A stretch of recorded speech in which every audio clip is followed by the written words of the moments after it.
Welcome to the channel, and welcome to this 4,000 point-ish game of Warhammer Age of Sigmar 3rd edition. It's Sylvaneth versus Beasts of Chaos.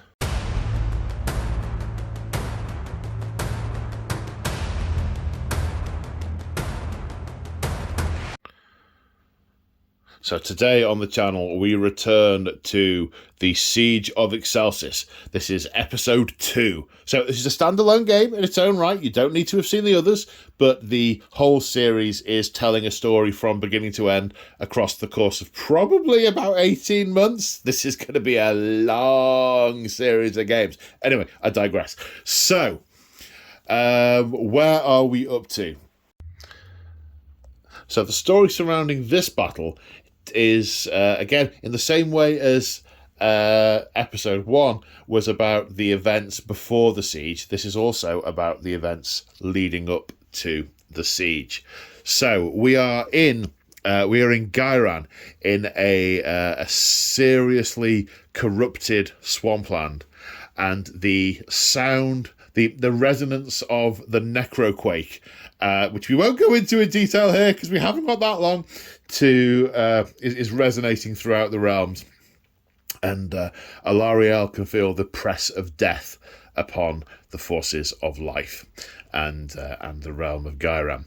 However, at the point that what's his name? What's the god of death called? Nagash, thank you.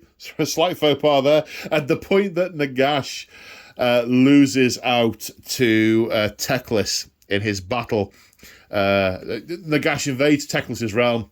Teclis ultimately sent him packing. At that point, Nagash's power wanes, and Alarielle seizes the opportunity and starts performing a rite of life to counter the energies of the necroquake, but also to breathe life anew into Gairan and across the realms. The focus of this is personified by the attempt to revive the Oak of Ages Past. Alarielle is singing her song of life, and the Oak of Ages Past, a tree of immense proportions and power, a relic, a survivor from the old world, and in the Age of Myth, was a boon to life of all kinds, lies rotting, almost dead, in one of the diseased swamps of Gairan. However, Alarielle's ritual aims to awaken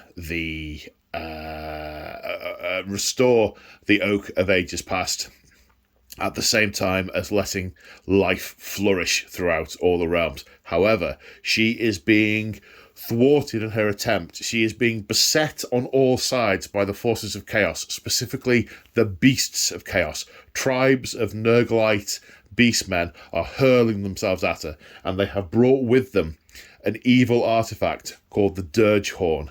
Its disharmony is disrupting Alarielle's song. The two songs are battling against each other, and the Rite of Life cannot succeed so long as the Dirge Horn is disrupting it.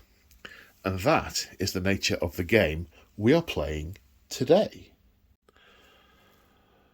So, go through the scenario we're playing in a minute. I'm joined today on the channel, whose voice you will have already heard reminding me Nagash's name. I mean, I'm not doing death at the minute. I can be forgiven. Joined by James from March of War. Hello, James from March of War. No, it's hi. Hi. It's not say hello, Paul. Hello, Paul. It's say hi, Paul. Well, I'm not hi, Paul. I'm hello, James. Okay, you have to change your name to hello, James. I'm just being March of War. Yes. So, you are, I was going to say you're bringing, but you've brought both the armies for today's game, because you have a massive Sylvaneth army and you have a massive Beastman army. I mean, let's be fair, every army you have is massive. Well, you call them normal size, but they're always about 20,000 points. So it's like 6, 7, 8, 9-ish. Yeah, everyone watching is spitting their tea, coke, coffee over the screen at the moment. So 2K is a list, mate. It's not an army.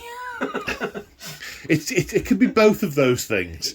It can be both of those things. I have a problem. You do have a problem, but We'll have a problem together. Yeah, we'll have a problem together. Yeah, is this group therapy or is this enablement? I don't know. Yeah. Anyway, so you've brought your Beast of Chaos, yes, and in fact, the irony of ironies, we organised this game, and the new book has come out today. Yeah, this is the first day. The postman knocked on the door about an hour ago with my copy. And we started learning the rules. So, Beast of Chaos, new book. And Sylvaneth. I have some Sylvaneth. I have the book. I understand them ish. So I'm playing the Sylvaneth. Yep. You're playing Beast of Chaos, which I've never even looked at the book yet. So. No, okay. And we're talking about the scenario, and there are going to be a few, not changes, but there are a few rules that we're not going to use because of restrictions within the narrative. Good way of putting it. Yeah. So for the first time, we are looking to the Kragnos book.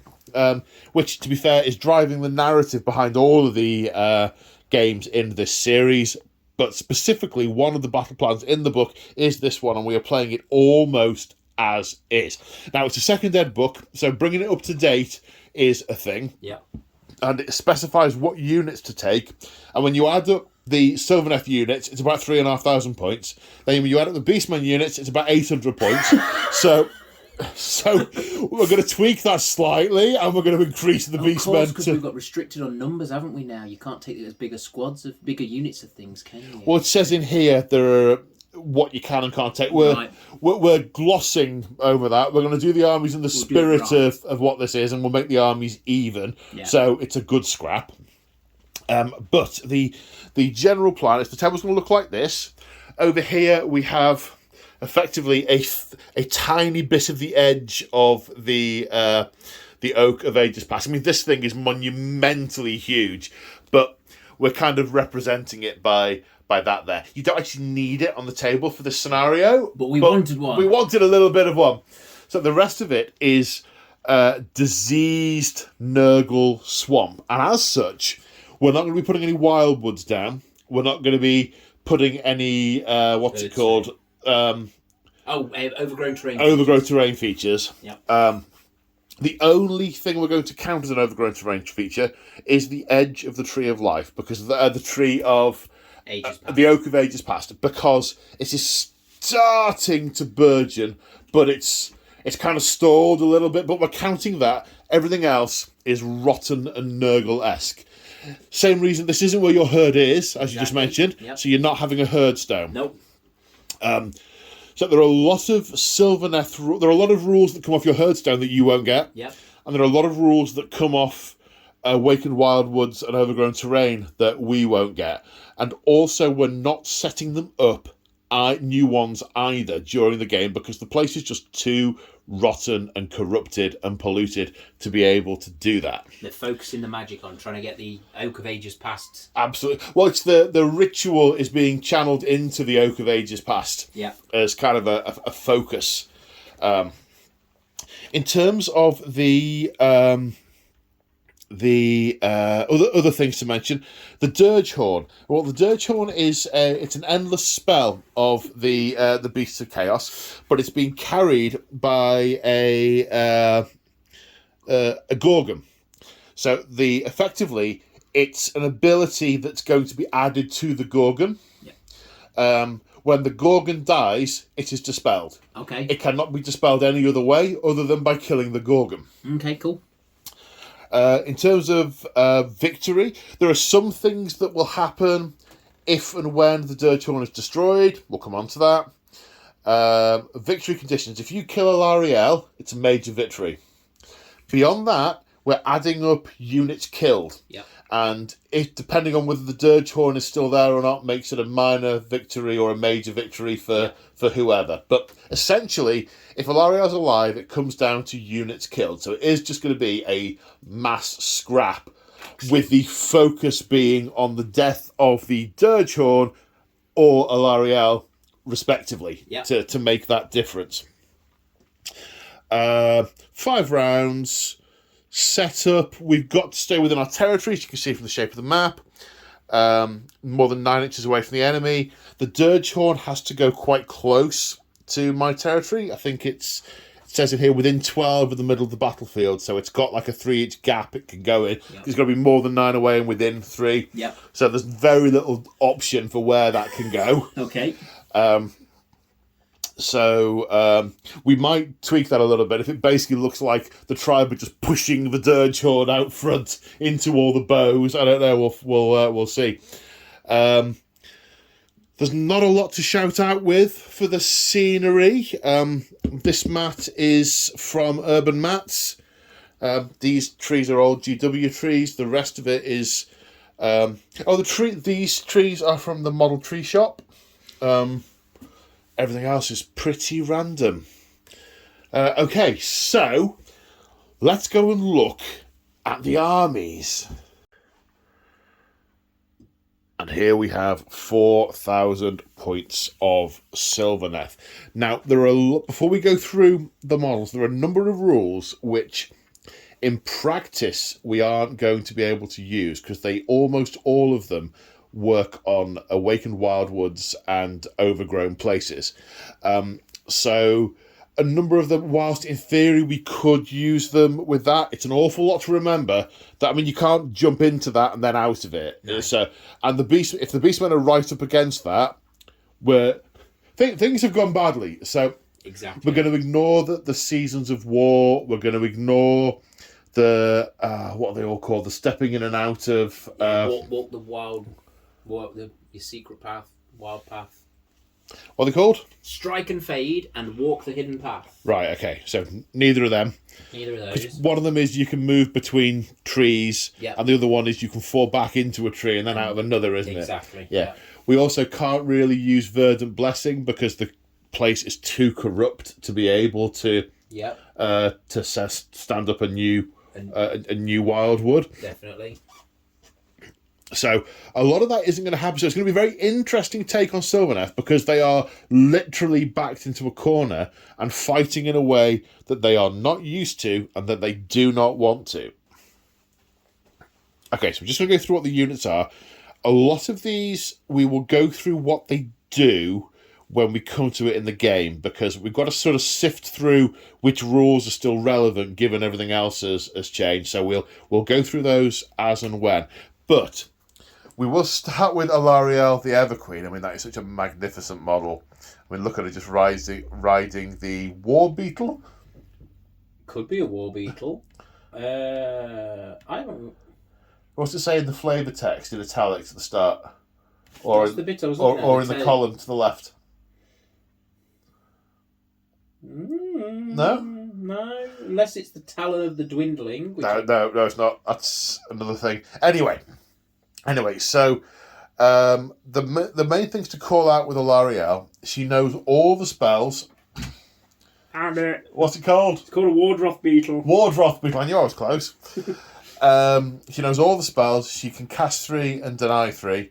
She also, at the start of each turn, heals back up 2d6 wounds. So she can be a tough nut to kill.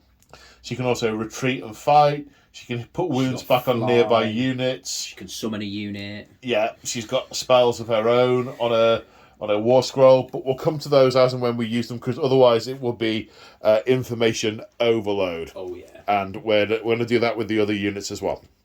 But in terms of the army composition, a lot of this is driven by what's on the battle plan.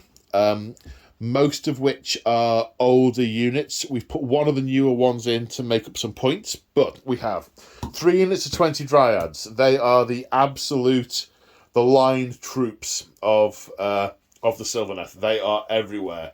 They're the Tom, Dick, and Harriet of the Sylvaneth race, really so that they're everywhere. Yeah. We've got 3 units of Kurnoth Hunters, 2 with bows, 1 with sides. They are the elite. We have a Tree Lord and 2 Tree Lord Ancients. This is that's prescribed in the book. They are forming a ritual circle around Alarielle to protect her while she is chanting. Then we have a unit of Gossamer Archers because we didn't quite have enough models of one of the other types, so we're making up the difference. Unbelievably, there was one type of model that James didn't have like 50 of. I can't believe I've not got enough of them. I know, It's disgusting. And he looks genuinely ashamed. I am disappointed in myself. I'm going to go and get some. Yeah. Too late now. I'll never use them. So, Dratcha with her warriors. So we have Dratcha is. Very rarely does she fight with the Everqueen, but they are fighting for the survival of the Sylvaneth in Gyron and the hope of renewal. And for outcasts too often to spare, it's a big deal. 2 units of 5 Spite Revenants, a Tree Lord, and at some point we may see this Warsong Revenant turn up, but he will not start on the table. He'll turn up if something special happens during the game. And that is 4,000 points of Sylvaneth. OMG. Okay, so we're not quite on to looking at the Beast of Chaos army yet, because we've just spent about half an hour, 40 minutes of James unpacking everything he's got. Well, not quite everything he's got. Unpacking, I think that looks like about 4,000 points. Adds it up to 2,000 points. Put more on. That looks about 4,000 points. It's 3,000 points. Oh man, there's so much stuff. And we haven't put it all down yet for a proper army overview because we're about to work out traits and stuff. But I am terrified. Terrified, I tell you. Okay, so now I'm around this side of the table, and it looks, well, it's terrifying, but nasty and impressive and very, very, very, very cool. So we are digging into the book. I mean, let's be honest, we've been here nearly 6 hours now, and we haven't even got deployed. So what we're going to do is, rather than go through and try and explain what each unit does at this point, we'll go through them when we come to them during the game. As they activate. And we'll do that with the spells and things as well, because a lot of things... Yeah, and that's what we're going to do. So, to go through what there is, so there is a particular formation. Is it called a formation? A War Scroll. War Scroll Battalion. War Scroll Battalion, the Butcher's Herd. This is Goragan Kai. Now, those of you who have seen the series that we filmed on the channel, some of it was in the private videos, which will still be there, but some of it was public. The Thondia campaign, based on the Season of War Thondia book. This guy features. So he makes an appearance. So it'd be interesting to see how this plays out. But he has his battalion war scroll is the Butcher's Herd. He has 2 units of Bulgors and the Gorgon. The Gorgon. Now, the Gorgon in this case is carrying the Dirge Horn. Now, the way the Dirge Horn works, basically, this is kind of just a marker at this point. It counts as being on the Gorgon. He has an aura of 6 inches, which increases 6 inches every battle round. And within that aura, enemy units are at -1 to wound. Yep. So that will be covering the whole battlefield at some point. I mean, there are many, many reasons to kill him. Yes, there are, most definitely. That -1 to wound is going to be nasty. By turn 2, when it's throwing out a... Well, the Dirge Horn is disrupting the harmonies of the Everqueen. It must die. Yeah. Simple as that. So we're going to go through what stuff does when we get to it. So I'm going to go from left to right. So we have a pack of 10 Warhounds. Yes. We have a herd, a 10 of Centaurs. Centaurs, yeah. Yeah, they... I don't know if do they have bows and stuff, or are they melee? Well, we don't know that yet. We don't know. No. 2 units of 6 Bulgors. We have a Doom Bull. Yeah. Is a hero. We have a Dragon Ogre Shoggoth. Not seen the light of day for a long time, but we're been out for a bit now. No, we're going to take him for a spin. We mentioned the Brayherd Shaman Goragan Kai. We have the Gorgon that's carrying the Dirge Horn. We've got a unit of 10 Bestigors, 3 units of 10 Bestigors, in fact. We have a Jabberslithe, which is a really cool model. A Chimera. Chimera, yeah, well done. Then we have three units of Ungor Raiders. Yep. They're the shooty ones. 2 units of regular Ungors. 2 units of Gors. 2 more units of 10 Warhounds and a Cockatrice. Yep.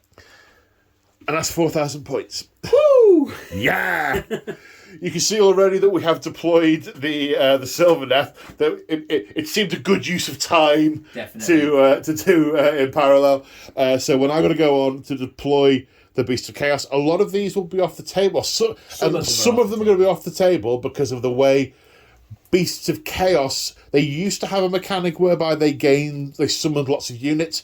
Now that's kind of gone away, and it's more a mechanic around reinforcing existing units and also units being in ambush and coming on at various points. Ambush, yeah. The one thing to mention is that we're using the all-herd special rule for the army, which means that these units will regain models each turn. Yep. It's only certain ones. We're not using, I should have mentioned earlier, any of the special Grove traits for the Sylvaneth because all and sundry have come together to do what they're going to do.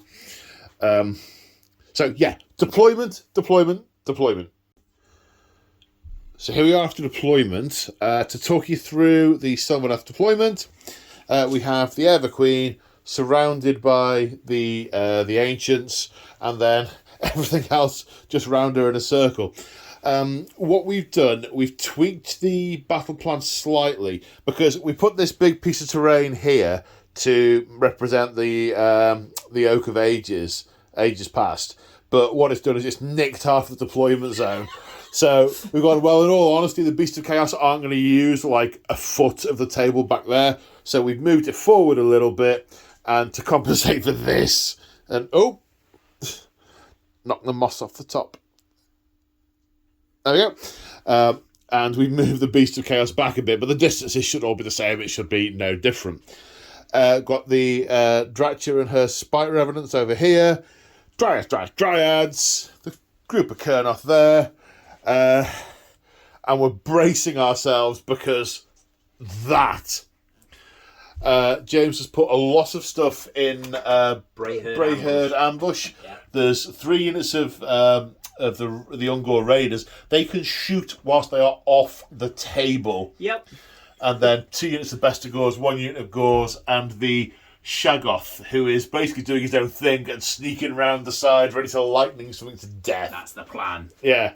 So, talk me through it as I'm looking at it. It looks like we've got Warhounds with the Cockatrice. Fast stuff out on the wings. Some more Warhounds. And then we've got the beginning of the Butcher Herd with the... So this 6 of them have piled up with the Bulgor. Yeah. The Jabberslythe in between. We've got Garrigan Kai with 2 units of the Gors following him up. We've got the big Gorgon. The Gorgon with the Dirge Horn. With the Dirge Horn. Now, he has to, as per the battle plan, be within 12 of the centre, but whilst being 9 away from my battle plan. My deployment zone. No. Territory. That's the word. Yep. Yes. So we've replicated that. He is as close as he is meant to be. Yep. The other part of the Butcher Herd is the other unit of Bulgors. The Cockatrice, again quite fast. More Warhounds, and then the Centaurs out on the wings, ready to charge up. I was half tempted to put them off the table as well, but I thought we need some stuff to run up the flanks. So am I correct in assuming it's hard stuff in the middle, fast stuff on the flanks, stuff you couldn't really fit on the table in reserve? That's pretty much it. That's a pretty accurate description of my plan there. Okay, so without further ado, let's see who gets the choice of first turn. The priority, you two. 2. Do you want the first turn, or do you want the second turn in Battle Round 1? I'm going to go second. Interesting. Okay, Sylvaneth, turn 1. So at the end of the hero phase, normally I would summarise the end of the movement phase, but the information is not going to stay in my head. There's a lot of it. First time playing 4K game with army never used against 4K army that we never even looked at the book. Never even looked at the book. So, this Tree Lord Ancient attempted to cast Throne of vines. Did I say vines? Yes. Throne of Thorns or vines? I think it was vines. But yeah, so that failed, so we'll come to that later. This other ancient put Mystic Shield onto Alarielle, so she is mystically shielded. Nothing else is really that easy to cast at this point. I suppose Drachia could try Arcane Bolt. It's not inconceivable because you hold on to it until it's used. So yeah, so she'll Arcane Bolt on a 9. I don't know if you're in range or not. I think I'm out at No, okay. She's further back. So she's carrying an Arcane Bolt of like a beehive or something that's all buzzing around her. That's a horrifying image. So she has to choose the start of each turn whether she is emboldened or embittered. Did I say emboldened? Embittered or enraged? Enraged or embittered. And it changes the stats of one of her weapons. Yes, if she's enraged, her shooting weapon becomes attack 20 rather than 10. And if she's embittered, one of her melee weapons becomes attacks 20 instead of 10. I'm going to say she's embittered, so her Squirmling's attacking weapons are ready. Pretty much all the other spells require things to already be wounded, to use Awakened Woods, or to be a lot closer to the enemy. So, that's the hero phase. Now for movement.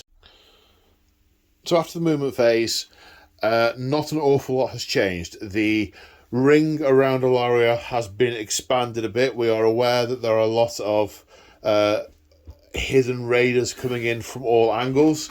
I've not done the thing to try and go so far forward as to mean they can't deploy there. I think that's a little bit gamey. But what we have done is pushed forward, partly because of the anger of the Dryads, and partly to let the Kurnoth Hunters through to get sight on that Gorgon. One thing that James and I did discuss before we started playing was that because I've put both units of Kurnoth Hunters down together, because that was where there was space for them, I'm running them as one unit because of the 2 units next to each other doing the same thing. It's weird. Yeah. So over here, I've run Drachia and the Spite Revenants forward to plug this gap. There was some discussion of moving the Gosmid Archers forward and then using them getting some shots, then using them to either redeploy or unleash hell. I would rather they were a bit safer for a bit longer. I don't trust the unleashing hell or the redeploying to actually save them from all of that. And this is we need to ensure that Alarielle's song is successful. Until that point, we are defending her. After that point, we're going nuts and trying to murder, death, kill you. Yeah. But till that point, legitimate life choices. Indeed. So a bit of spreading out, and then 4 of the Kurnoth Hunters have line of sight on the Gorgon. I mean, you could technically argue that these do because they can see its head over that tree, but nah, not doing that. They have 30-inch range and 2 attacks each. We are going for all-out attack. 2 per model. I'm using my order dice because these are order, even though they're trees and a bit weird. But at one point, Alarielle was part of the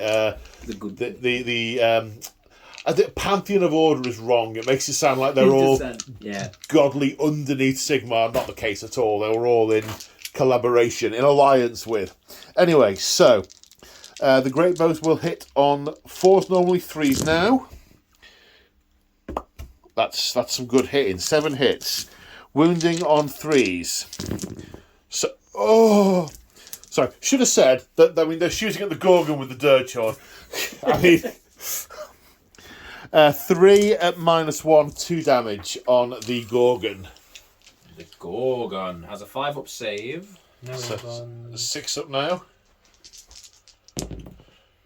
No. So that's 6 damage taken.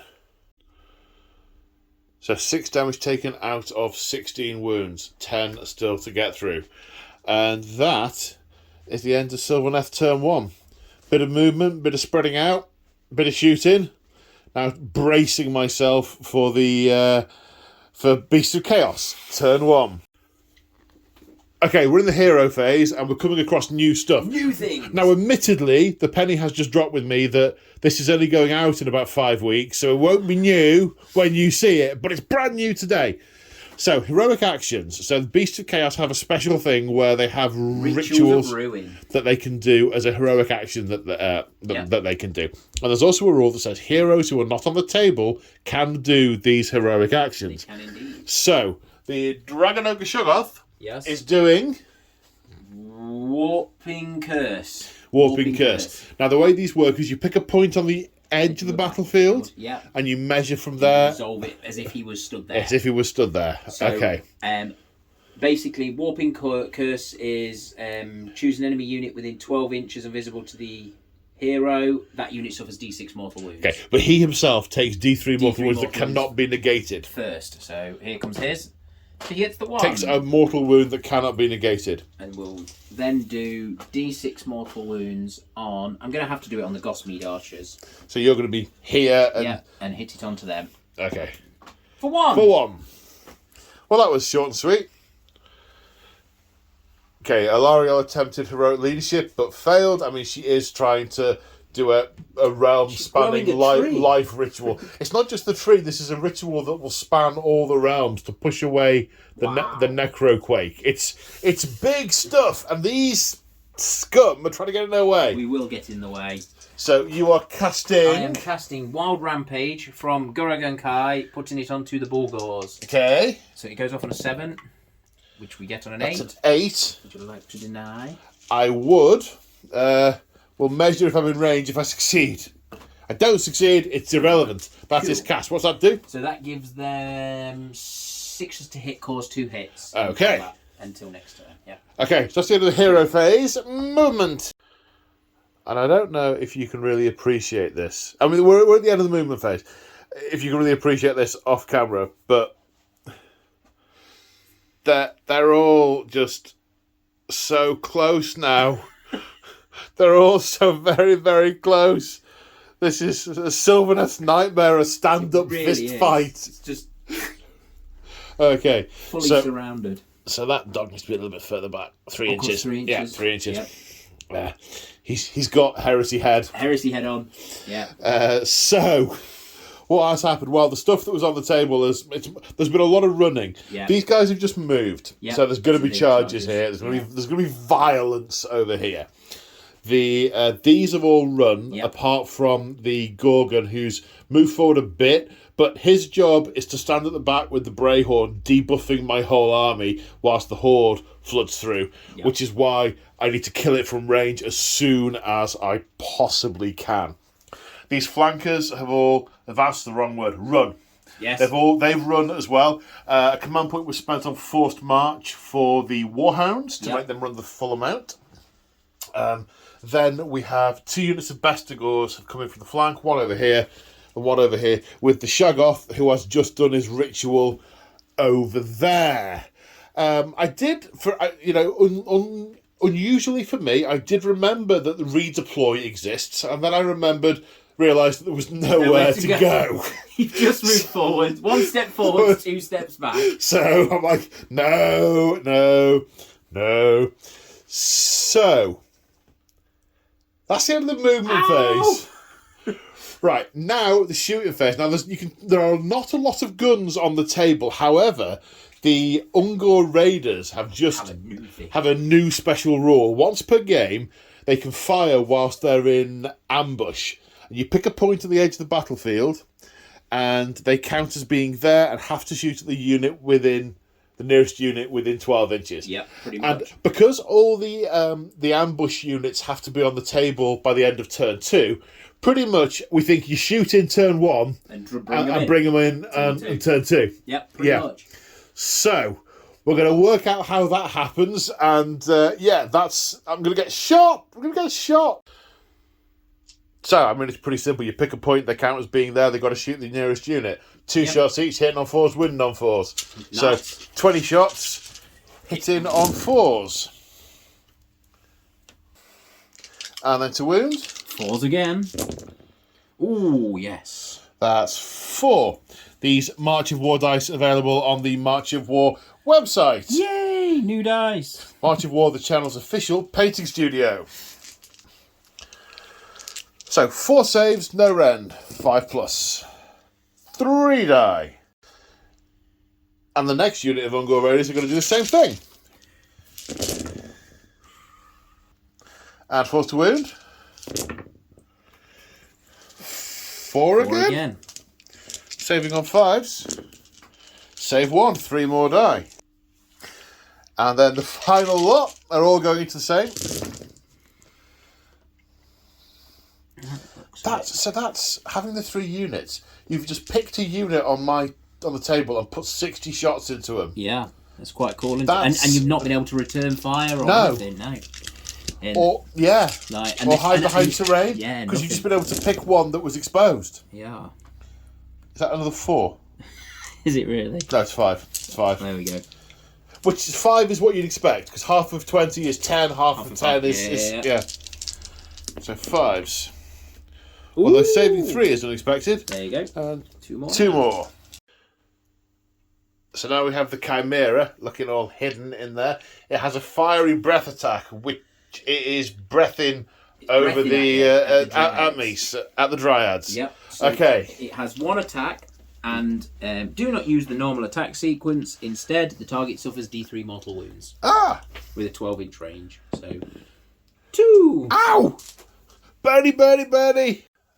So the Jabberflife has Slithy tongue. Yep. Okay. So there we go. That's the aforementioned Slithy tongue, which looks like a hand on the end of a tongue. I do love some of the old models. They did some real creepy stuff at times, didn't they? Yeah, Like a proper grim-looking monster. So 3 attacks. 3 attacks, hitting on 3s. No, okay, that's somewhat moo. We'll come back to that later on. Again another time. Yeah. Okay, so we're done shooting, so we're on to charges. So these Bestigors, they get... So as part of the Brayherd... Is it called Brayherd Ambush? From Brayherd Ambush, when they come in, they're set up in within 9 inches of a battle edge and 9 inches from an enemy. And on a turn that they come in, they get plus 1 to the charge. And also, on their War Scroll, if they have the horn... Sorry, a horn... they get plus 1 to run and charge. They do. So they're going to be plus 2 to charge. You need a 7... or less. That's less. Sorry, 7 or more is what I meant. Yeah, that's less. That's less. And I don't think we get to re-roll it for anything. Well, you can spend a command point on Forward to Victory if you want to. I'm just checking if the Standard Bearer lets me do it. That brings models back. So do you want to spend a command point on Forward to Victory? I think I do. Okay. Victory! Good luck. Yes! That is in. I'm going to unleash Hell. Okay, so the Bestigors have moved. They've ended up within 6 inches of me, therefore the unleashing of Hell. 10 attacks, hitting on 3s, but -1 because of the unleashing Hell. Yep. So hitting on 4s. The 6s are special. That's 2 6s and a bunch of misses. Okay, now the 2 6s go through and do D3 mortal wounds each. Yep. For 3 mortal wounds. Now, I normally wound on a 3, but they have a special rule, Bestigors, which means if you unleash Hell on them, I believe it's -1 to wound. So would wound on a 4. Yep. Yes. So a save with no rend. 1 save with no rend on a 4-up. No. No, so they've taken 4 wounds in total, which kills 2 because they have 2 wounds each now. I know. Now, the Gossamer Archers have a special rule.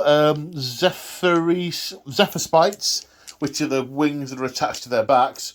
On a 2+, I can now make a retreat move. Yes, you can. I can now make a retreat move. And they end up here. I'm not quite sure how you kill these if you haven't got raised weapons. Really difficult to deal with. I mean... And the problem is you can walk the woodland ways with them and stuff, so you can strike and fade through the woodland ways, so you can jump them over there. I can see why they're very frustrating. There are a lot of points. Yeah.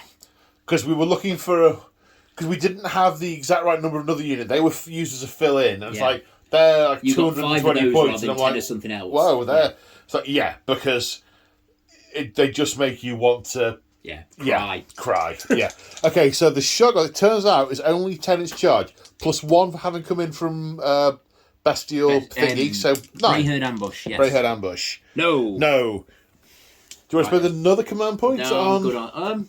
What else am I going to use them on? Well, all out attack, all out defense. Yeah, there's stuff to inspiring use. presence. No, there's plenty of things to do this on. Yeah, so yeah. Let's put the cockatrice into this. You don't have to say who they're going into. You just have to charge. Wrong game. Wrong game.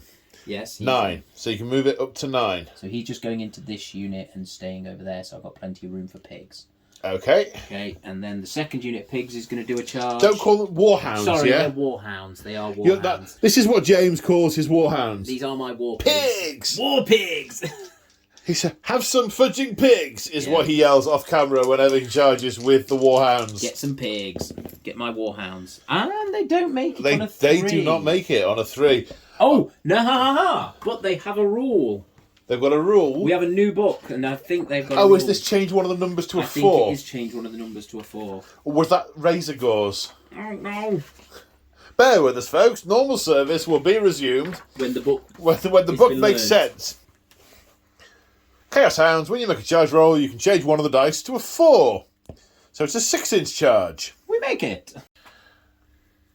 And the Warhounds end up here. Not enough room for Jabba's 5 to charge, and this unit of Warhounds have been boxed out now, yeah? Ran. They did ran. Yes, they did ran. They did ran. So we have... These also ran in the centre, so they're not eligible to charge, as did everything over here. However, these Bestigors, as before, 9 inches away, need a 7-inch charge. Good luck, sir. Thank you. That's a 6-inch charge. Are you going to spend another command point on Forward to Victory? I am, because I want to get them in. Okay. I mean, we know, technically speaking, you're not supposed to use the same command point multiple times, but this is a narrative game. We really don't care about that. 6 again. Not in. Not loving it. Uh-oh. Okay, James choosing to pile in the Bestigors first, because the Bestigors were within 3 inches of the Spite Revenants. They have a 2-inch range on their weapons now. I don't know if they did before, but that means that with the pile-in, 6 of them are within striking range of the Spite Revenants. 2 attacks each, plus 1 for the champion, is 13 attacks hitting on 3s. Then wounding on 3s. For some reason I want to say -1 to wound, and I'm not quite sure why. Let's look it up. I don't think that, no, there's no reason for it on the... Can I roll some more 1s and 2s though? Yeah, if you wouldn't mind, that'd be great. Then -1, and I have a 5+ save. Yep. So four saves of 6+. I make one of them, so that kills 1.5, because these are 2 wounds each now. Yep. Okay, so we've just been looking at what I'm going to activate. I was choose to activate the Spite Revenants, but we've had a bit of a look over the Cockatrice's profile, and at the start of the combat phase, we should have done Petrifying Gaze to a unit within 6 inches to do D3 mortal wounds. As they're turned to stone. Oh, 4+. On 4+. So... As they're turned to stone. Nope. No. Okay. Indeed. So I'm going to activate the Spite Revenants, because these were sort of pushing in to meet that Cockatrice as these ran in behind them and have hacked the last one down. So they're going to push in to Cockatrice it. Okay, but in pushing forward, we have actually engaged this unit of Warhound in the fight as well, so they're going to be able to activate and pile in. I really want to try and kill that Cockatrice before it gets to fight, so with my last command point, Dratcha is issuing all-out attack to the Spite Revenants. I just had to check, because a lot of these units, having not played Sylvaneth before, don't have unit champions. So the Gossamer Archers, for example, didn't have one, so it had to be Dratcha who issued the order to them earlier, but it's now a different phase. That was the charge phase, so she can issue all-out attack to those Spite Revenants. So I'm going to hit on 2s. Any 6s go straight to mortals. So that's 3 mortals, 2 misses. Then we're going to wound on 3s. Nowhere near the Dirge Horn, which is good. 3 misses, 5 at -1. No, 4 at -1. Yes. 4 at -1. So they go straight through. I should have got a 6-up save. 6-up save. So I've done 7 wounds to it. She's got 8, hasn't she? Yeah, she's got 8. Uh-oh, that's going to hurt. Now, this unit of Warhounds activating has piled in through. There's 1 model that can attack these Spite Revenants. So there's 1, 2, 3, 4, 5 on this, the 5 Spite Revenants, and 1 on the unit of 4 Spite Revenants. Yep. So the 5. 4s and 3s. 2 attacks each, 4s and 3s. Yeah, that's the one. And then 3s, did you say? Yeah. 3s to wound. 3s. So 3 saves with no rend, 3 saves on 5+. Pass to foe one, puts a wound on one of them. So, we've just come to activate Dratcha, we've moved her, and I've started looking at the card and realised that the Spite Revenants were at +1 to wound if they were within 18 inches of her. So, James and I are playing a pretty relaxed game because it's a book I've never played before and it's a book James has never played before, so we're giving each other quite a bit of latitude on forgetting/remembering stuff. Finding things out. Finding things out, yeah. So we've just been back and checked the footage of the Spite Revenant's attack, and there was 1 additional wound that scored on a 2+, which would actually make it 8 wounds delivered, so the cockatrice was in fact killed. It's dead. So it's a slight rewind, but we have caught it. We got it. Which of course opens up those war dogs to pile in.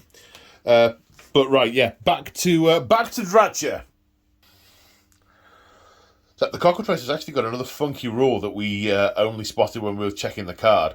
If she does manage to get you with her petrifying gaze and do the D3 mortal wounds, after that, the unit that's fighting her can only hit her on 6s. Yep. And on a turn she charges, she gets to double all of her attack characteristics. I thought that was the Chimera. No, it's the cockatrice. The cockatrice. No, it's the cockatrice. Oh, wow. So, like, okay. It's proper savage. Yeah, I mean, I look forward to being mauled by that in the future, but not today, Chicken Marengo. Exactly. Yeah, cockatrice, double the attack characteristics of all melee weapons on a turn it charges. How many does it have to start with? Like 5 attacks. We go to 10 attacks. Yeah, and they're all 2 damage. 3s and 3s, 2 damage. Whoa. So, a metaphorical bullet dodged there. Yeah. So, back to Dratcha. She's got 2 weapons, slashing talons. 4 attacks, hitting on 3s and 3s. Oops. 2 hits, and wounding on 3s. 2 wounds at rend 2. So these have 4 up to a 6. No. They're 2 damage each. That kills 2. More. Right, now we have the Swarm of Squirmlings. Now, because she was embittered, the Swarm of Squirmlings is 20 attacks. Hitting on 3s, wounding on 3s, -1 rend, 1 damage. But 6s to hit, to go straight to mortals instead. So 20 attacks, hitting on 3s. With the Swarm of Squirmlings. Right, 6s go straight to mortals and the attack sequence ends. Then wounding on 3s. At rend 1. So that's 5. 10 saves -1. So 4+ goes to 5+. 5 ups. Ooh, we make a few. Make 4. Fail. 6. 6 plus 3 is 9 damage in total. Kills 4.5. Ouch. That was mean. Then this unit of Warhounds have attacked, caused 3 wounds, saving on 5s. 2 saves, 1 gets through, killing the one that was on 1 wound. And finally, these 5 Spite Revenants fighting back against the Warhounds. 3s and 3s. These misses, but the 6s go straight to mortals. And 3s. That's 6 at rend 1, bud. They're 6 up saves, so straight through, 2 wounds each. 2 wounds each? 2 wounds Oh, each. that's good. 2, 3, 4 dead. You've made me double check that now just to make sure. They are 2 wounds each. The hounds? The hounds are 2 wounds each. That's some good going. Good houndage. Okay, so battle shock phase. Inspiring presence being used by the champion in this unit of Bestigors, so they do not need to take a bravery test. The Spite Revenants lost 3, their bravery is 6. 3 and 3 is 6, so they do not run. Right. The Dryads, on the other hand, lost 8, and their bravery is also 6. That is a 5. 5 and 8 is 13, Yeah. which means 7 of them run away. I guess 7 of them are running back towards the Ever Queen and are sort of scuttling around the tree a little bit, because they're not exactly running off into Nurgle's plague swamp of death. No, exactly. And the Dryads looking a lot worse for wear. The Warhounds. Warhounds. There are 6 left, so they lost 4. Yep. 1 dice. Yep. Yep. Ooh. That's 6. 6. So that's a total of 10. They are not going to be bravery 10. They are not. So they're bravery 4. Yeah. So they might have 2 wounds, but that's their Achilles heel. Yep. So inspiring presence really you'd have wanted to use on those, but you haven't got a hero nearby. I've not got. Well, could he have done it from? No, champions hero. only do their own unit. Yeah. Yeah. Okay, so a brief pause whilst we sweep these corpses away. Something that looks a bit better on this side, but we shall see. But then again, if I can wipe out this flank, then I've got a long way round to go. Think about. Anyway, I'm getting way ahead of myself there.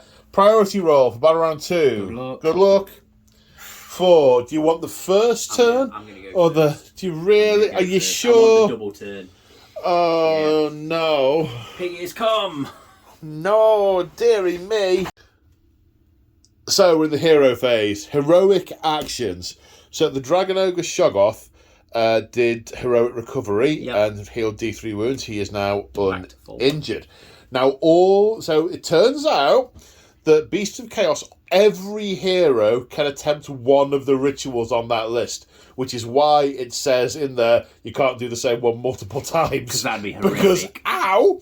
Yeah. But we've just been looking, and there's a lot of things that have changed in that book, and where previously a lot of the characters had the ability to get wounds back, a lot of that's gone. Yes, it has. So it really is you can just throw all your wounds up the wall on these rituals, but then your heroes will fall over. So slice a bit too much wrist. Indeed. And there's nothing situational right now that makes sense to do. So none of those rituals are being performed. So I then attempted heroic leadership with Drachia, but failed. So we're now on to spells. Now Drachia, of course, is still holding an arcane bolt. I can release that at the start of any subsequent phase. So I could try and kill those guys now, because it's D3 if you are within 3 inches, you see. So I could try and do that now. Not going to see how that goes. But it's exactly what the Dragon Ogre Shoggoth is going to attempt to do. That's an 8. I'll try and unbind it with Drachia, which I fail to do. So the Dragon Ogre is carrying an arcane bolt. And then over here we want despoiling, what's it? We did look at it. Oh, you knew it earlier. Charge. Wild Rampage. Cast on a 7. We get it on a 9. Right, which I will attempt to unbind on a 10. Yep. Which I failed to do. So that's going on the Bulgors. On the Bulgors. So now when they hit, 6s cause 2 hits. Yes. Which is nice. Sucks to be you guys. I mean, really sucks to be you guys. Yes. So now we're on to movement, and all the gore herd that is off the table has to come on this turn, otherwise it dies. Yep. Okay, so we're at the end of the movement phase, and after several changes of underwear, I'm back in the room and ready to continue. To continue. So the Shoggoth moved up here, getting ready to pile in against Drachia, and 4 herds of gores and ungores have turned up there, threatening, very, very much threatening this flank. The Jabberslith has moved through the centre, getting ready to charge.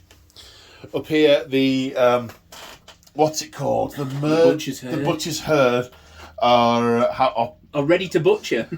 They are surging through the centre. Of course, having to stay more than 3 inches away from the Dryads, but they are ready. They're ready to rumble.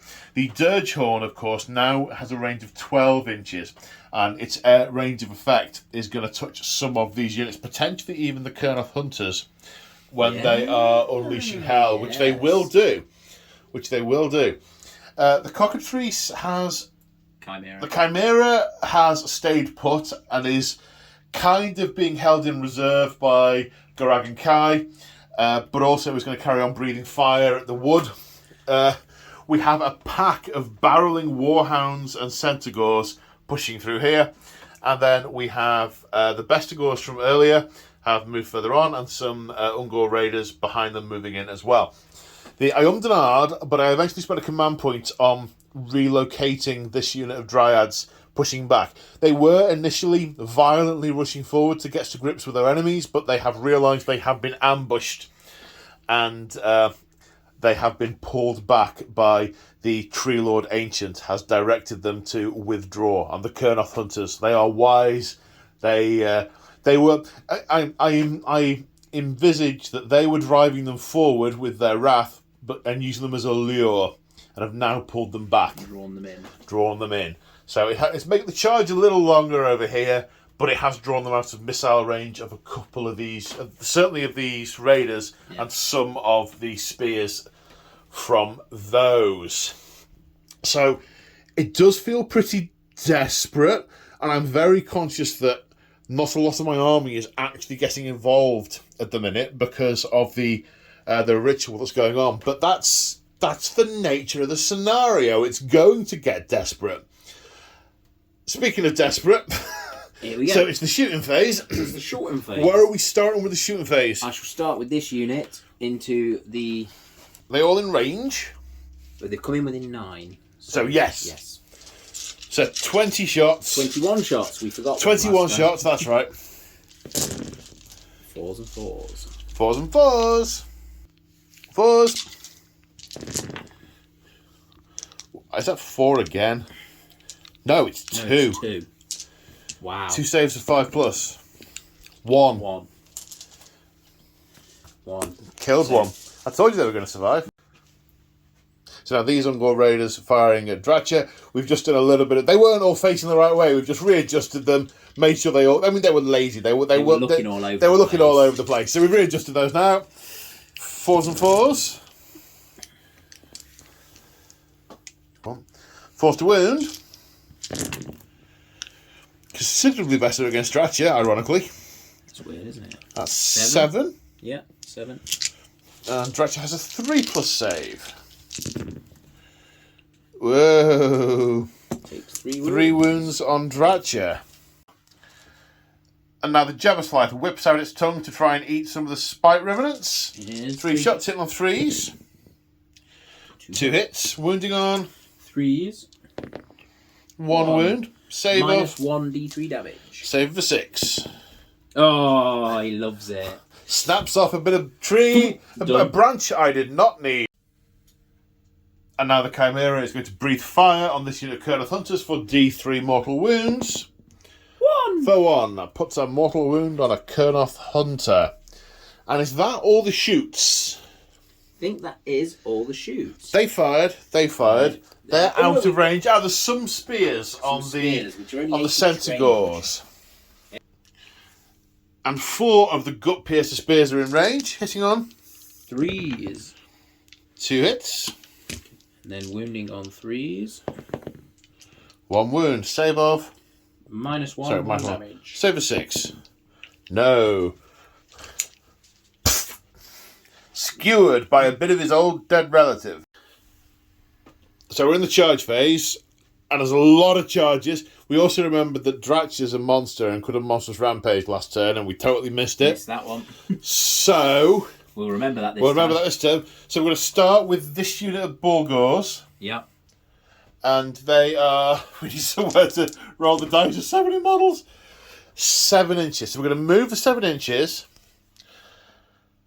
So the Bulgors finish here, which is within 6 inches of the Kurnoth Hunters. Now, technically, I don't have to unleash hell with them because they can just move. Mm-hmm. Then, when they charge in, I could unleash hell on them. There's nothing that restricts me from that, but I don't really need to choose which one I shoot some of do. I mean, I doubt the Gorgon's going to be put in. I don't know. Maybe it is. I don't think so. I'm pretty sure that if I've still got an Unleash Hell left, the Gorgon isn't being put in. No. Yeah, that's pretty much it. Yeah. Yeah. That's a good description of that problem. Yes. So I'm -1 to hit because I'm unleashing hell. I'm also -1 to wound because I'm now within 12 inches of the range of the Dirge Horn. Yep. Unless the Dirge Horn's not just melee, is it? I don't think it was. So whilst James is looking that up rapidly, so would hit on 4s, now it's 5s with these shoats. That's some good hitting. That's some very good hitting. Just says whilst you're within range of the... Okay, so wounding would be 3s is now 4s. Well, no 3s, so you know, that's good. -1 rend. So these are on 2 of them on the Bulgars. They Yep. have a 5 up save naturally, so 6s. Nope. So no 2 damage each. Bulgars have 4 wounds each. Kill 1. So got 1. Yay, no 1. And having charged, the Bulgars have an ability called War Herd Charge, meaning that we roll dice for each model that's within an inch of an enemy model, and on a 2+ they do a mortal wound. There's 3 against the Kurnoth Hunters. This is also re-rollable because of the... Somebody gives me a re-roll for it. The standard bearer lets you re-roll the dice for the War Herd charge, so all 3 go through. So that's 3 mortal wounds, 1 on the... So the Kurnoth Hunters now got 4 wounds, and the 1 on the Dryad. Which does 1 just as well. Squishes that Dryad. Yes. And this unit of Bulgars only getting a 4, well 3 technically, +1 for its banner on the charge, slamming into this front unit of Dryads, not able to wrap all the way around to get the other Bulgars in, but have done 4 mortal wounds on the charge, trampling the front rank of Dryads into absolute dust. They are kindling at best. And now the Jabberslith is charging in.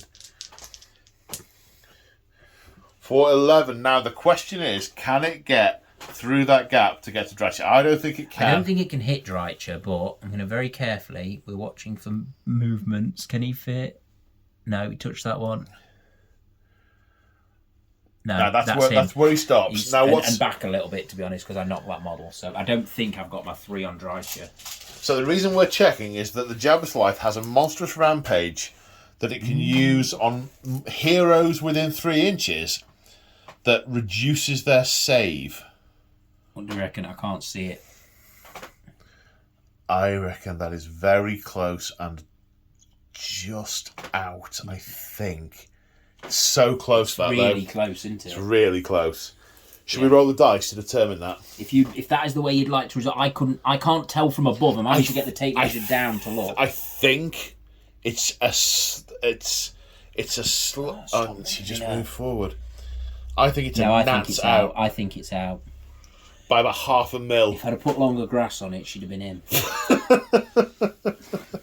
Okay, but that's just checking something for later. Yeah, we need that in a minute. Okay, more charges. More charges! There's a lot more. I forgot there's more charges. There's many more charges. So let's do the warhounds into the front rank. Or just the warhounds are charging. It doesn't matter where they go. Yep. They're in 7. So 7 inches.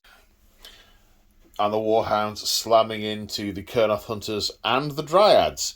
Now, we need an 8-inch charge for this unit, but it's 7 because of the banner. So, 7. Yeah, I think it's the horn, but yeah. The horn. We get the 7. Yep, they're in. The Vestigors just making it in. Now, the Dragon Ogre Shoggoth. It's on a 6. On a 6. That's an 8. It's in. Dun dun dun. Cool. Now what we got? I think we'll put this unit of guy. Oh, they're a 9, obviously, and they get +1 for the thing. Do regular Gors get a +1 for the charging? It's an interesting question. Okay, so we're catching up a little bit with the Shoggoth. He had a shooting attack that we're going to resolve. Called Crackling Bolts. 2d6, so it would have gone into Dratcha from where he was positioned. Yeah. So that's 10 shots. 6, 7, 8, 9, 10. These are 3s and 3s.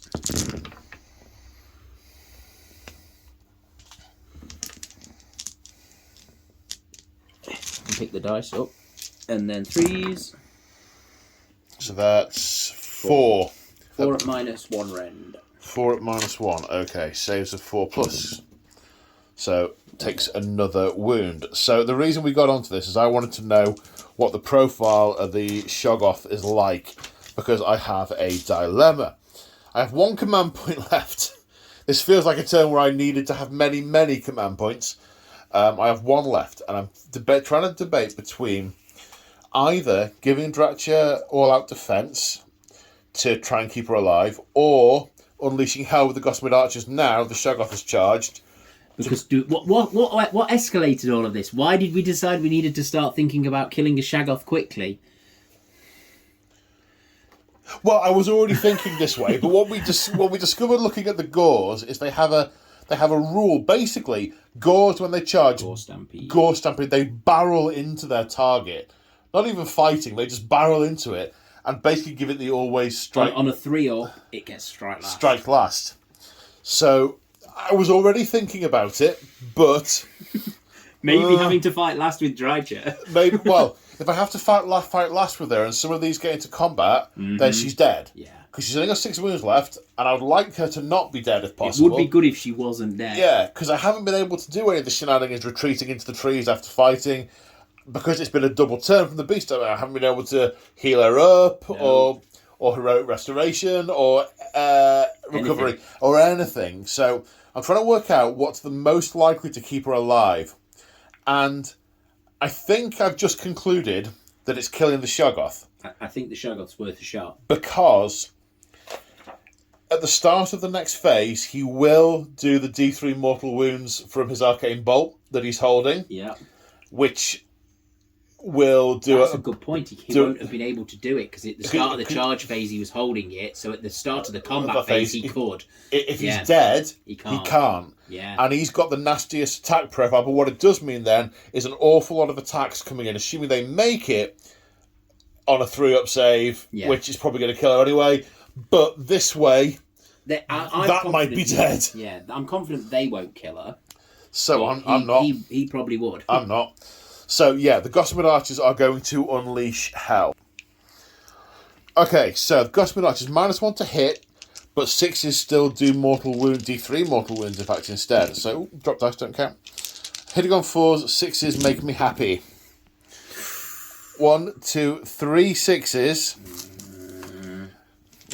and 4 hits. The 6s go straight for D3 mortal wounds each. How many does it have? 10. So that is 6 mortal wounds and 3 wounds on 3+. 2 saves at -1. 4 ups to 5 ups. They both go through. So he's taken 9 damage. He's got 1 wound left. 9 damage. A minute ago you said he had 7 wounds. I did. I said he's got 7 wounds. Then I went, no, bravery 7. Bravery 7, yeah. 7 wounds. Yeah. Okay, so he's taken 9 damage. Oh dear. Do you know, I've loved that model. We were just saying how old that model is. I've loved that model since I was 15 and started playing. It is that is a long time ago. 15 minutes ago, isn't it, mate? It's actually nearly 30 years. Wow. Yeah. And they're still No, that can't be right. 15 plus... Oh, it is. Oh, dear me. Okay, Judge, you need not very many. I need a 9, +1 for coming in from ambush, plus 1 for the horn. You need a 7. Oh, that's... Are you going to forward to victory? Forward to victory. Good luck, same dice. Yes! Oh! And that is how Dratcha died. Right, so at the end of the charge phase, there's a lot of stuff that needs to happen now. So let's do monstrous rampages first. Yes. You do all of your monstrous rampages first. The Shoggoth is a monster, as is the Jabberslith. The Jabberslith is going to stomp this unit on a 2+. Yes. And do D3 mortal wounds for 1, killing this one. Okay, you're then going to do Titanic Duel with the Shoggoth, which means in the following fight phase, he's going to have +1 to hit against Dratcha. Yep. Dratcha is going to stomp on a 2+. On the Bestigors? And will stomp the Bestigors. Yeah. 2 for D3 for 1. Kills the champion who was injured. Yeah. Okay, now we roll to see if the Gore Stampede gives Dratcha fight last, which happens on a 3+. 3 up. It's a 6. Yeah. 6. Oh. So, I mean, he was grinning before that. So Dratcha has fight last. Now, at the start of the this phase, we are both unleashing our arcane bolts on each other. We are. However, so the The Shoggoth can ignore the power. Can ignore spells. So he has Scion of the Primordial Storm. Nice. So I'm going to release it and do D3 mortal wounds. My arcane bolt does 2 mortal wounds, which on a 4+, he just negates the spell. Nope. No, he doesn't. He takes 2 mortal wounds and dies. But his massive... I just picked up your dice and you picked up mine. But he's simultaneously releasing his ball of lightning for D3 for 3 wounds. So Dratcha has taken another 3, which means she has 7 wounds remaining and is surrounded by nasties and is fighting last. That is crucial, because if she wasn't fighting last, she could maybe do something about that first. I think she could. But also, because I haven't any command points left, I now cannot do all-out defense. All-out defense.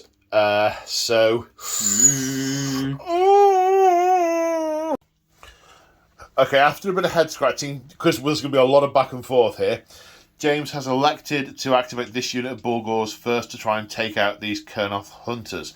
Now, after you pile in against Kurnoth Hunters, they have a Tangle Thorn Thicket rule, which deals them a mortal wound, which they've taken. With this weapon combination, they have 2 attacks each. 6s to hit go straight to mortals. Yeah. And they're hitting on 3s and winning on 3s, but only a rend of 1. So... I have a 3+ save. So, 10 attacks was 11 because of the champion. Okay. Hitting on 3s. Look at these ones. But look at those 6s. So that's 6 mortal wounds. It's 9 mortal wounds. 9 mortal wounds. So take that out. I thought there were 2 each. No, they're 3 each. For the ones that you only have 2 attacks, they're 3 each. So 9 mortal wounds, right. And then these on 3s. 3 and -1. I've got a 3+ save, so 3 saves of 4+. No, so that is 12 wounds. The unit had 11 left. That's the unit. It is. It's the unit. 18 wounds. Oh, because they're not 1 wound, are they? No, they're not 1 wound. Right, yes, okay. Okay, so they're dead twice over almost. So after much deliberating of a lot of not great options, this unit of Dryads is piling into the Bulgors. Hitting on... There are 6 of them that are in range to attack. Hitting on 4s. That's some good hitting. Pity 6s aren't exploding. Yeah, I mean, that would have brutally murdered a bunch of stuff. Wounding on 5s because the sound of the dirge horn is disrupting them and their spirits. It's clashing disharmonically with the sound Alarielle is... The sound she's generating with the song of life. Take on 5s, 2. 2! I don't know why I bothered. 5 ups. Makes 1. Yay, I scratched one. I stabbed one in the kneecap. It's got a splinter! It's got a really nasty splinter. And this unit of Bestigors activating and piling in. 21 attacks. Hitting on 3s, winning on 3s. 3s to win. 9 wounds, random 1, 6s to save. Got 1 of them, killed 8. These are 3 damage. They are not. They very much are not. So now I've decided to attack with the Spite Revenants over here, because they've been... I did think of attacking with these guys next. I've taken from the front because they were pulling back as they were being attacked forward. But there's only really the War Dogs to go next. And the reason that I should have done the Jabber Scythe earlier, I think, but I've been put off by the fact it's got acid for blood and it does mortal wounds back to you when you hit it. But, I mean, what am I going to do? Just not hit it? Yeah. So, yeah. So 12 attacks, hitting on 3s, wounding on 2s because they're near Dratcha. Yeah. Hitting on 3s. That's quite mean. There wasn't anything special about 6s, was there? Yes, 6s go straight to mortal wounds. Then 2s to wound. So that's 5 at -1. 5 4-ups becoming 5-ups. So you save one of them, so that's 4 plus the 2 mortals, taking 6 damage. Yeah. So roll 6 dice, and on 4 plus we take mortal wounds back. Yep. 4 pluses. 3, which kills 1 and wounds another.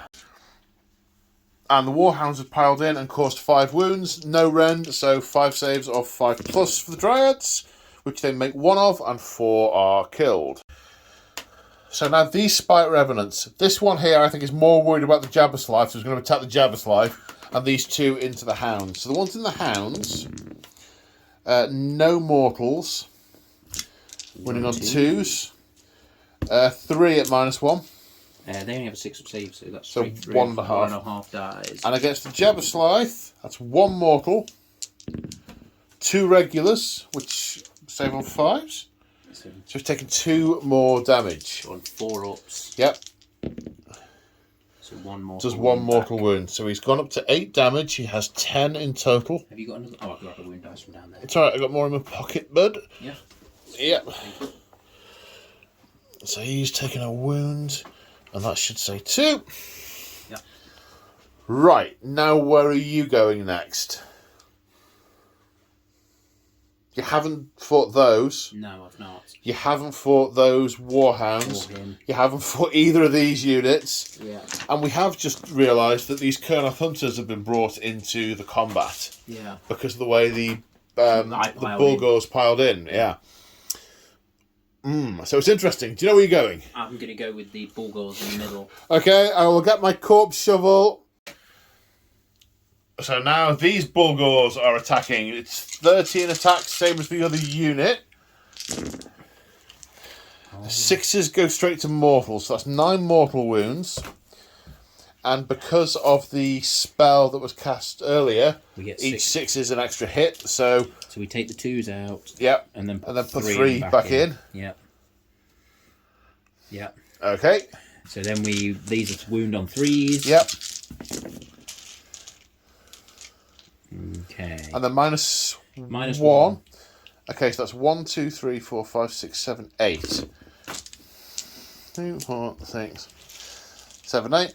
And it's important because I say it's important because every 6 is 3 saved Dryads. Yeah, it's a big difference. So okay. 6 Dryads you just saved. It's only from those 3. It's only 18 dead Dryads from that. 18, yeah. And 9 from that. So it's only 27 dead Dryads out of a half-strength unit of 20. So there's plenty of bright side going on here. Okay, I'm going to activate the Kurnoth Hunters with bows. They're only using the Vicious Claws, so they have a 1-inch range. So I don't want to get them too much closer, so I've only moved the front ones into range, because the other ones I'd have to move quite a long way and really not get them in, because what I want them to be doing is shooting that Gorgon, and that's now not going to happen. So, Vicious Claws, 3 attacks each, 3s, -1. That's 8 hits, that's pretty good. And then 6 wounds, sir, at -1. 6 at -1. Chop, chop, chop, chop, chop. On Bulgars, which are 5-up saves, so only saving on 6s. That's 5 wounds. 5 wounds. That kills that one that's on 1 wound and moves. So 3 kills him, 2 goes on to the next one. 2 goes on to the next one. Got it. And the Warhounds have put 3 wounds on that unit of Spite Revenants. 3 saves failed, and 2 of them die. Right, now we're doing the Jabberlife. First we have the Vorpal Claws. Vorpal Claws. 6 attacks. 6 attacks, hitting on 3s. So that's 3 hits. And wounding on 3s. 2 wounds. Rend. No rend, 1 damage. So saving on 5s. 2 damage. Kills this guy, puts a wound on that guy. Yeah, and then we have 1 attack, hitting, which is his spiked tail. Hitting on 4s. No. Is that it? That's him done. So so he's really there for the acid for blood and the spiky tongues. And the tongue attack and the rampage that can really mess up your heroes. Yeah. So he's more of a utility. He's not a. It's nice to have some stuff in a face smash army that's that not do other face stuff. smash. He's not just run over and eat you. Yeah, nice. Okay, now these Dryads piling in to put all their attacks against the Warhounds. There's 7 of them that are in, so 14 attacks. Hitting on 4s. 4 hits. Wounding on 4s, because they are not in range of the Dirge Horn. 2, sir. 2 saves on the Warhounds. Minus? No, so no. 6s. Nope. Got 2! Ha ha ha ha! 1. You fleshy Warhound. And over here we have Dratcha sprawled on the floor after a score of or a dozen gores barrel into her, and she loses her footing. First off, we have the Bestigor with 2 attacks. There's only the 1 Bestigor. Nope. Both miss. Now, not all of these have been able to get in, so I think I'm missing 3. So that's 14 attacks then. So 2 of them, 2 attacks each. This could go either way. It is not a foregone conclusion one way or another. 15 to 1 for the champ. Okay, hitting on 4s, was it? I think they're 4s. Gores are 4s and 3s. Gores of 4s. Then hit wounding on 3s. Okay, so what's that? That is 7. Okay. Statistically, I should fail 2 and a bit. How many have you got left? 3. 3. So you're all right. Statistically, you're fine. Statistically, fine. Fine. Fine. Fine. That's an ouchie. That's another ouchie. It's the last dice. Oh no! Dratcha!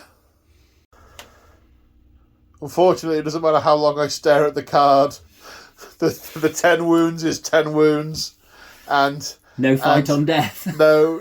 I was hoping for a ward save I'd overlooked earlier. Yes. But no. Dratcha is an ex-Dratcha. She has ceased to be a hive of bees. Okay, so we're Battle Shock phase. The Spite Revenants. This unit's lost 2. 2 and 3 is 5. They are fine. This unit lost 2.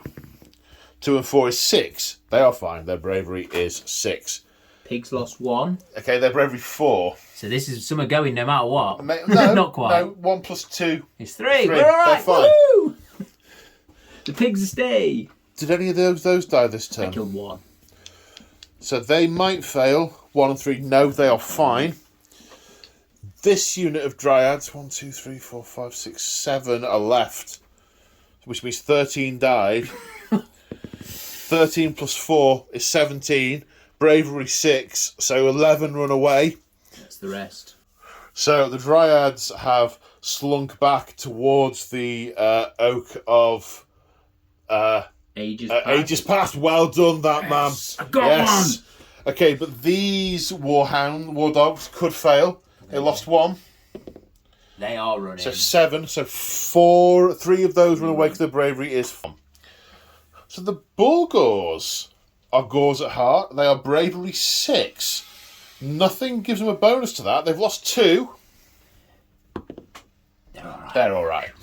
If you remember, they used to have that thing where they gained for being near enemies in combat. So they were only bravery 6 for every thing it went up. So they were like bravery 10 as long as they were in the thick of it. But that's not there now. No, so that's gone.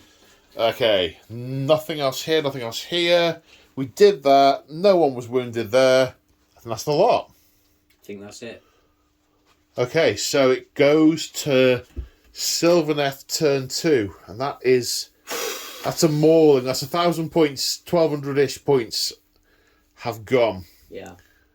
For maybe a couple hundred. I don't know. I've lost my Shaggoths a bit. Yeah. Okay. Some has been done. I'm about 700 or 800 down. I need to try and work out how I'm going to kill that Gorgon to turn off the Dirge Horn. Yeah. The problem is, looking at yours, you've got nearly 1,000 points sat on your baseline.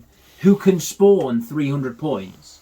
she either gets a free unit. Yeah, she might have to be doing that in a minute. So you get a free Tree Lord or a free unit of Kurnoth Hunters. So you've got that to come back. Then you've got 1,000 points stood in front of her. Yes. It's time to consult the book. Okay, in the hero phase, heroic actions. This Tree Lord Ancient went for heroic leadership and failed. That Doom Bull went for heroic leadership and succeeded. So, there has been much scratching of head and reading of rules and looking at stuff. And now I know where we're going to start, I think. Oh, does Alariel get any bonuses to casting spells? I know she casts 3. Hang on. Let me... No. No. That's fine. Good. Nice and simple. First off, we're going to attempt to cast the Dweller Below on this unit. It's within 12 inches, and all the creepy crawlies come up from the ground and attempt to kill these things on a 7. No, not a 7. So then we're going to attempt, against the same unit, we're going to attempt Metamorphosis, which is also cast on a 7, which is a 7. Do you want to try and unbind that with Gorgon Kai? Might as well give it a shot. 9. You do unbind it. So the last spell for Alariel then is going to be a Verdius Harmony, which also casts on a 7.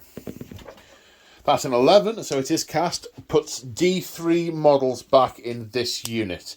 It would be 1 on a regular unit, but Spite Revenants and Dryads, it's D3. 1. So, no harm, no foul. So 1 Spite Revenant back. Then this Tree Lord Ancient will attempt to cast Throne of Vines on a 9, which he doesn't. But that wouldn't have cast anything. No. No, and this Tree Lord Ancient is going to cast Arcane Bolt, because I know what he's... Oh. No, that was half of an earlier plan. He's going to attempt to put Mystic Shield on Alariel, which he fails on a 4. Well, obviously the chaotic energy is playing havoc with you while you're concentrating on fixing this tree. The Dirge Horde, it's not that the tree is almost incidental. The tree just happens to be absorbing all the energy from the Rite of Life that is happening right next to it. It's going to span realms. You're going to blame me for blowing my horn again, aren't you? It's my Dirge Horn. It's you tooting that infernal horn, which I intend to do something about in a minute. So that is the command phase, and that, from my perspective, was an almost complete and total bust. That didn't go quite as well. Like, in my head, I was like, right, they're going to be half dead. I thought I'd have most of them out of the way, and yeah. No. That has very much not happened. Right. Movement phase. And at the end of the movement phase, this Tree Lord Ancient has moved out here to attack, to engage these 2 units. The Kurnoth Hunters are, they're still within 3 of an enemy, so they aren't moving, but they are going to be shooting at them, and only them. The Tree Lord is moving forward to engage these Bulgors. The Gossamed Archers have flown over here, and whilst flying, shooting at the Gorgon. It must die. This Tree Lord Ancient moving to block this gap, and Alariel has used her once per game ability to summon in a unit of Kurnoth Hunters. These Dryads need to stand a little bit neater, are also bolstering the side over here. There is going to be a wave that hits this in the not too distant future. But priority number 1 is to take out the Dirge Horn. And as such, the only command point we have is going to be spent on all-out attack for the Gossamed Archers, who are flying over and shooting at that Gorg. And they're not all in range. Hang on. 12, isn't it? Hang on, we need to check stuff. So 1 of the Gossamed Archers is out, as it turns out. But we'll take that. Straight into the shooting phase. All-out attack. Hitting on 2s, but 6s do mortal wounds. This is the time for all these 6s dice. Not a 1. Not a single 1. But only 1-1. So. Yeah, but they go through to D3. A single wound shot goes through to D3 mortals. Yeah, I mean. Okay.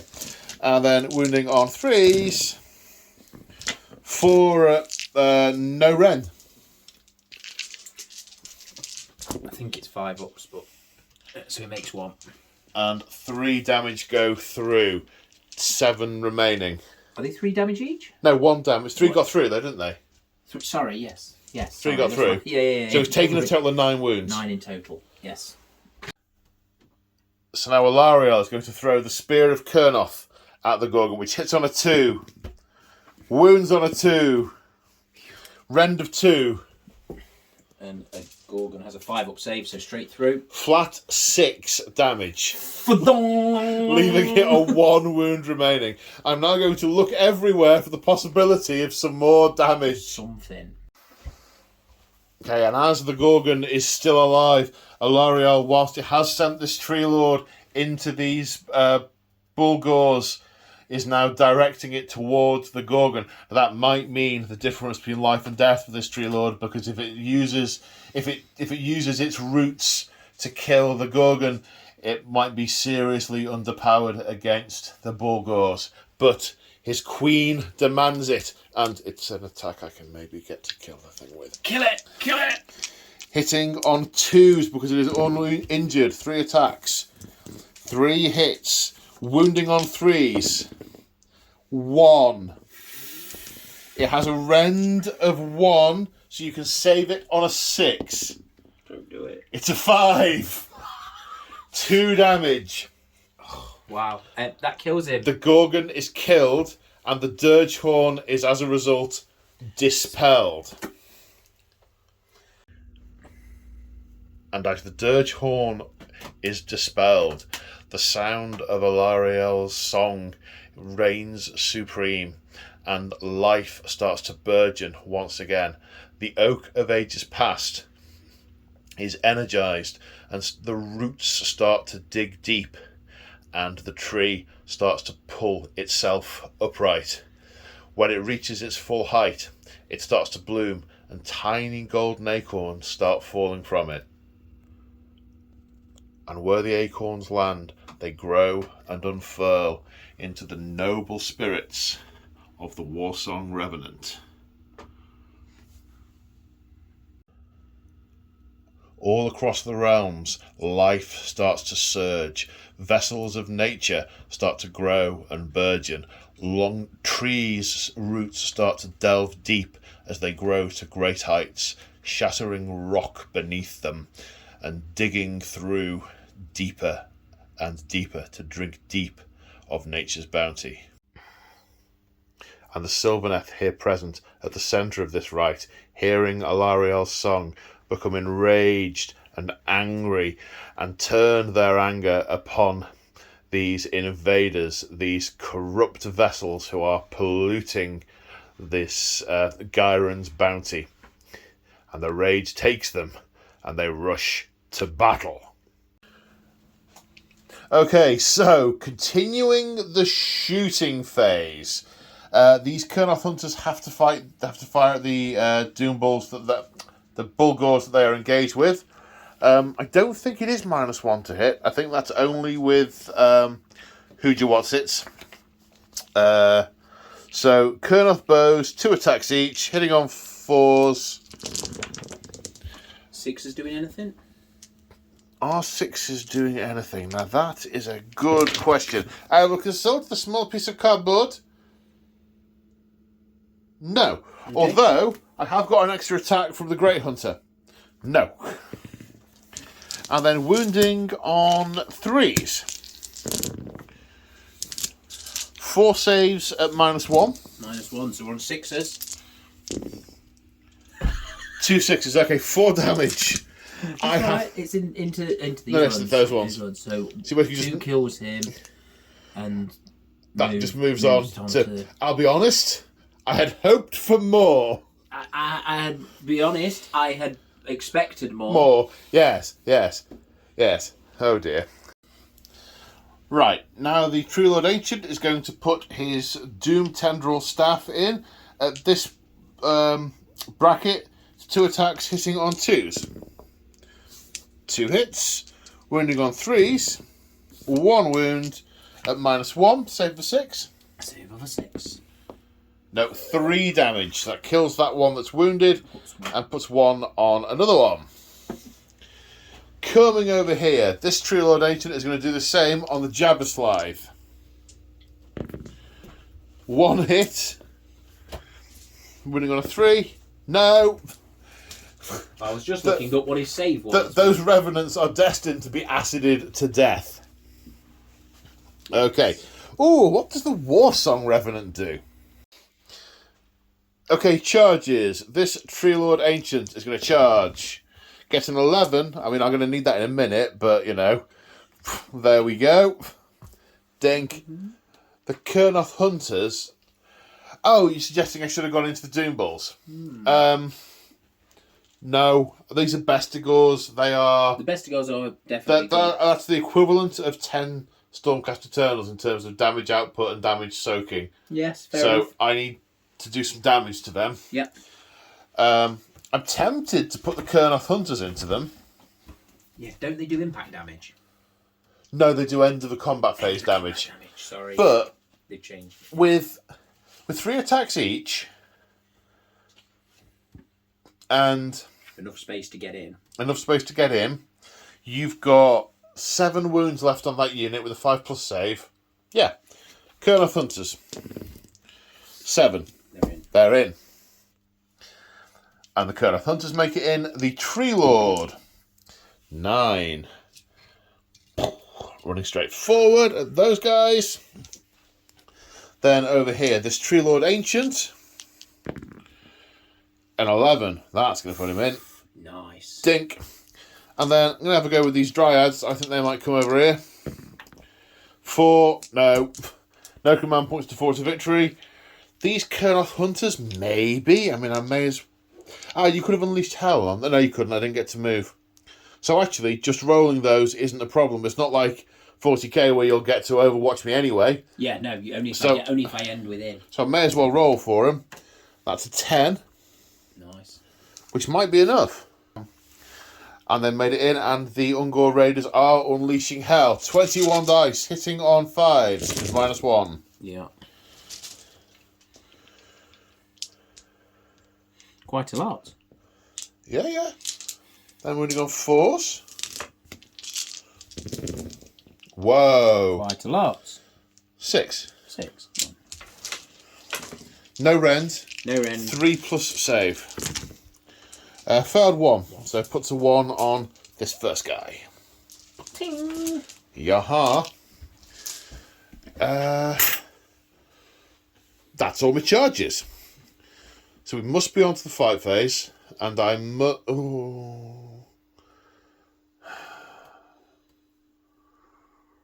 did know where I wanted to fight first. And now... You've made more charges than you planned on making. No, I don't agree with the notion that you shouldn't make the charges because of the game mechanic and the back and forth, right? Because these are 2 armies and they slam into each other, and there's an ebb and flow, and there will always be casualties on each side, and it's simply a mechanic of how you work, where you want them to be, and how you put the priority on them and so on. So I don't subscribe to any of that. What I do think is I've just fed you the Kurnoth Hunters with the bows because I'm going to attack over here with that first. So you're going to go there and now why did I even think that was a good idea? Well, you thought you could kill that unit with the Kurnoth Hunters. No, I didn't. Well, I need to see what I was thinking with the Tree Lord. I've remembered. It's if the Tree Lord hits with his weapons, the Lash and Tangle rules mean that you can't make pile-in moves. So... Quite massive. He is going to attack first. So first off, he'll do his... No, hang on. Monstrous Rampages. Oh! Monstrous Rampages. I get to do all mine first, then you get to do yours. Yep. Where do I want to stomp? Where do I want to roar? I'm gonna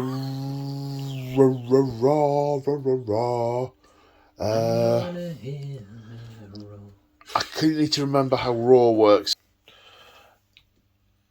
Okay, so this Tree Lord is going to raw. On a 3+, you can't receive or issue orders. Okay. You can't receive or issue orders. Okay. So you can't all-out attack or all-out defense. Yep. And over here, we will stomp. On a 2+, that's 6. That's a 6. Looks like a 6. D3 wounds for 2. Cool. And then your Jabber Slide. My Jabber Slide might as well stamp on the unit that he's in combat with. Okay, on a 2+. No. No. Every time. Right then.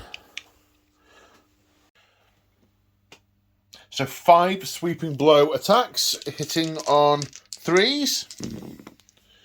3 hits. Wounding on 3s. 3 wounds. At rend of 1. It's a save of 6. Should we go? 1 save, 2 damage each. 4 damage in total from that. So that kills him and puts 1 wound on the guy that. No. It's up to you. Doesn't matter. I'm going to get to piling, doesn't matter. Put it on him. You're not going to get to piling. It does I'm not matter. going to get to piling, it does matter. I'm going to put it on the dude at that end. Yeah. Very narrative of you. Thank you, sir. I Yeah, appreciate that's right. The one nearest to me. And then massive impaling talons, 2 attacks, which hitting on 2s. 2 hits and wounding on 2s at this profile. Rend of -2. Straight through. 3 damage each. Okay, so that kills.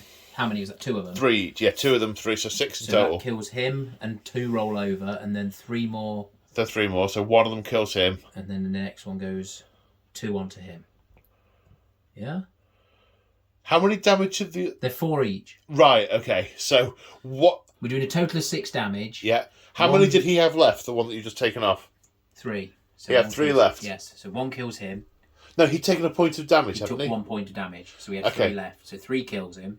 So 2 more... The 4 each or 3 each? They're 4 each. The 4 each. So 3 kill him, Yes. and then 3 more go on to that next one. Next guy. Yeah. Here we go. That was harder than it should have That been. was a lot harder than it should have been. Well, we've been here for 12 hours now, and we've just eaten, so... I'm sleepy now. And now this unit of Bestigors are activating to try and do some serious damage to this Tree Lord Ancient, who still is not in a Throne of Vines, Throne of Thorns. 21 attacks, hitting on 3s. That's a lot of 1s. That is, that's a lot of 1s. And 2s. Is that all of them? Yeah, that's all of That's them. all of them. And then we're on 3s again. But weirdly, that was most of them hit wounded. So how many is that then? What's my total? 10? 10. 10. So 3+ save, -1, 10 saves to 4+. 1, 2, 3, 4, 5 damage done to that Tree Lord Ancient. Okay, 3 attacks each with these Kernath Hunters attacking. I think I might have said earlier that they were -1 rend. They are not. I was looking at the wrong row. That's quite a way back to go looking at things, so we're happy to let that slide. Yeah. So 15 attacks, hitting on 3s. Wounding on 3s. So that's 6 saves, no rend. Yep. Saves of 5+. 5+. That's 3 saves. 3 go one through. of them had taken a wound, so that kills the one that were taken 1 wound. And puts 2 wounds on the final. No, one. he's taken 1, Oh, he's taken and then he's 1. taken another 3. So that finishes him. He just dies. Just finishes him. Maths. Now the Gores piling into this Tree Lord Ancient. 7 make it in. 14 attacks, hitting on 3s. I want Or was to it say 4s? I think it's 4s. Oh, it's 4s and 3s. 4s Yeah, and that's right. Yeah. And to wound, Looking for 3s. that's pretty poor. That is rather poor. 4. 4, no rend, 4 saves of... Is it 3+ for the Ancient? It is. 4 saves of 3+. 2 go through. Now I'm going to activate the Spite Revenants and attack the Jabberslith, although it's probably going to be the death of me. Maybe.